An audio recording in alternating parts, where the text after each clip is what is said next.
Hey everyone, welcome to the Domain Zoo wrap-up. Hopefully you enjoyed watching the last few rounds, as some of them were pretty interesting to say the least. Just to go ahead and get right into it, in round 1 we played against sort of a brew. It was a rogue mono red deck, but not like a mono red aggro deck. It was sort of like a hate stack style kind of thing. It had cards like Blood Moon and Magus of the Moon with Simian Spirit Guide to Excel into them. And then for removal it had Skred with Snow-Covered Mountains and Lightning Bolt.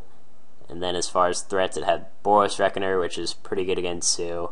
And it also had Koth the Planeswalker and Stormbreath Dragon, which we weren't able to path to exile. So it was definitely kind of interesting. It kicked our butt pretty good.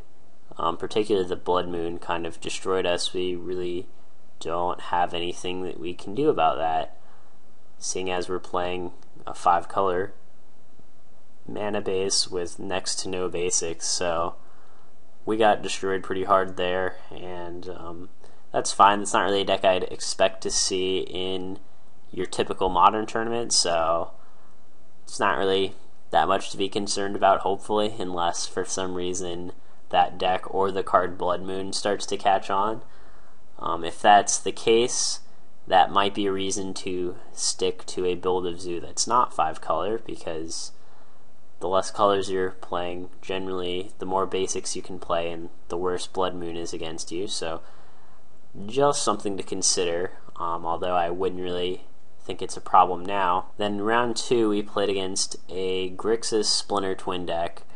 It was very similar to the typical blue-red version. The black was just a mild splash, but we got him with some aggressive draws.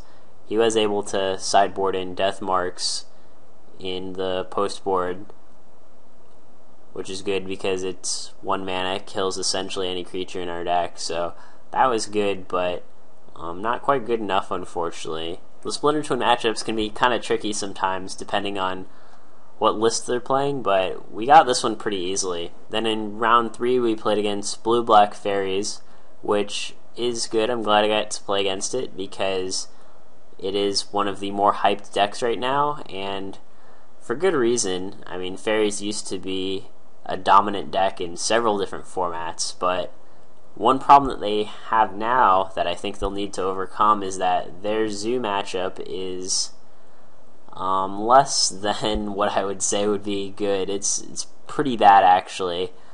Although this match was very close. Game 1 we had an aggressive draw and beat him down to 0 without too much trouble.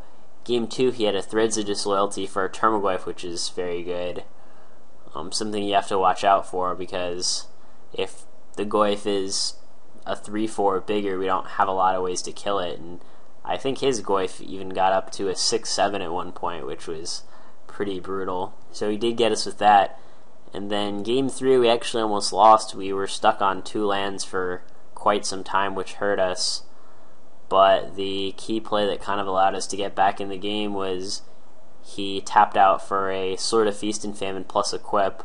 We lightning bolted his guy, which essentially time walks him, and then we untapped, drew our 3rd land, Molten Rained his Mutavault, and then got to go on the beatdown from there, which was good. And then we narrowly took the match 2-1, which was a relief.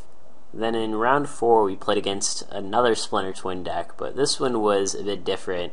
It was playing blue, white, red, which is I think the best color combination for Splinter Twin in this current Modern metagame, because the addition of white really does make the Zoo matchup a lot better. He had both Wall of Omens and Restoration Angel, along with cards like Lightning Helix and Path to Exile, which are all very good against us.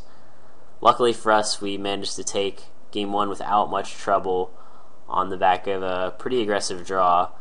Then games 2 and 3 we ran into some problems. He had all those 4 toughness creatures, and we didn't really have a lot of ways to deal with them. We didn't draw any of our Path to Exiles in the post board. And in game 3 in particular, we went on a mulligan to 6, had only 1 threat, it died, and then we were kind of stuck. We weren't really able to do anything after that and just got to watch our opponent kill us. which was kind of unfortunate, but it happens sometimes. It's definitely a difficult matchup. I would even go as far as to say that's probably our worst matchup would be the blue, red, white Splinter Twin deck. So we got to play against one of our best matchups, got to play against a couple of our worst matchups. I would say that is largely why we went 2-2, is due to the fact that we ran into some bad matchups, but hey, it's not a big deal. That happens. We can't win them all. I do like how the deck did. In a couple of games, I felt like I was a little mana flooded, and I sometimes felt like we were a bit threat light, so I think maybe cutting a land for some other creature might be something to consider. I'm not sure which one. Maybe like a second Grim Lavamancer. Not really sure. We actually never even drew the Grim Lavamancer, so I wasn't really sure how good it was, but seems like it should be fine in theory at least. The sideboard's definitely flexible. Could use some changes. It's possible you could add something like Combust to the board to deal with the blue-white red Splinter Twin deck, because it kills both Deceiver Exarch and Restoration Angel, which I would say is pretty useful, seeing as both those cards are very important. You want to kill them as soon as possible. So that's one thing to consider.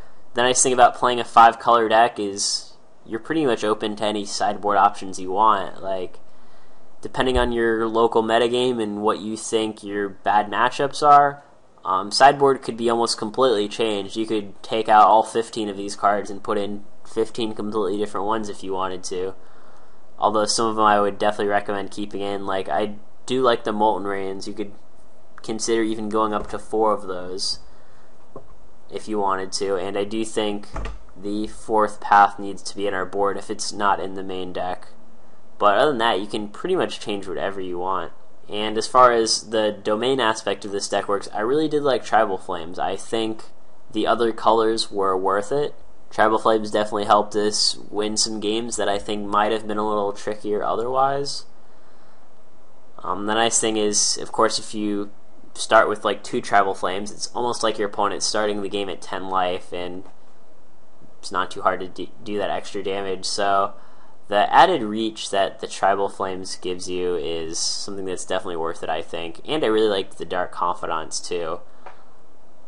In some of the more controlling matchups, just anytime we untapped with the Dark Confidant, I always was very glad about that. The extra cards really go a long way in the longer games. So yeah, I like the deck. Although we only went 2-2, I think it's a good deck. I think it's worth playing. I do think the domain is something to consider. Both Tribal Flames, Dark Confidant, and Snapcaster Mage are very good. Of course, the downside to this deck is we are more vulnerable to cards like Blood Moon and just some sort of land disruption in general. Things like Molten Rain and Spreading Seas and things like that are better against 3-color mana bases. Tectonic Edge too.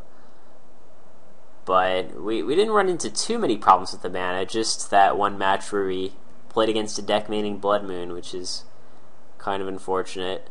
Luckily, I don't think there are too many of those right now. But yeah, give the deck a shot. It's got some of the best cards in Modern right now. It's got the best quality burn spells, best quality creatures, so I definitely think the deck has a lot of power to it, and will certainly be a force to be reckoned with in the future. This is Alan with Gathering Magic. Thanks for watching.